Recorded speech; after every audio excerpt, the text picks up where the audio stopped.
A lot of what we had to make sure that we did with the art style was to, in essence, make it still feel like the post-nuclear world that it was. And that is the kind of the weird 50s, but 100 years after the 50s, if the 50s just stayed the 50s, and then bringing in this idea of Vegas. Josh had one of the first team meetings, and he talked about Vegas as being one of his ideas, but more importantly that it'd be the Rat Pack era. And when he said that, then I was just joyous, because it's just great aesthetics at that time. When we started the game, there were a few things aesthetically that we knew we wanted to do. We wanted to make sure that the architectural style of homes and as well as the casinos either reflected 50s style from the Vegas era, or it reflected an even earlier time, more like the settlers of the West.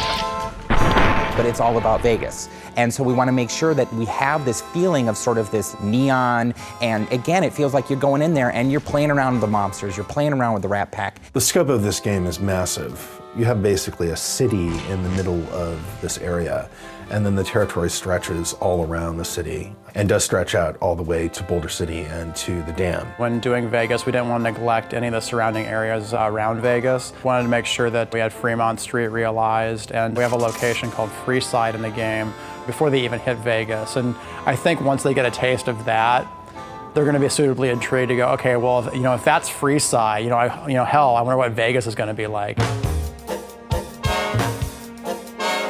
The Vegas that we were representing was really classic Vegas. This is something that dovetails nicely with the general aesthetic of the Fallout series as a whole. Everything to do with the Strip is a big artistic playground. One of the strengths we saw about being able to use Vegas as a location is because all those casinos have their own individual themes. It's like a big amusement park the size of a city.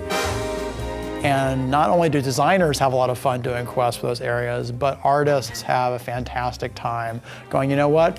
We can just play around with this location because that's what Vegas is all about. When I take pictures or give reference and then say, I kind of want to like it like this, I'm kind of going to want to like this, it's very nice to see the artist come back with something that's even better than what I had imagined in the first place. I think people are really going to dig how different it is from the Capital Wasteland and how we sort of captured the feeling of the Mojave.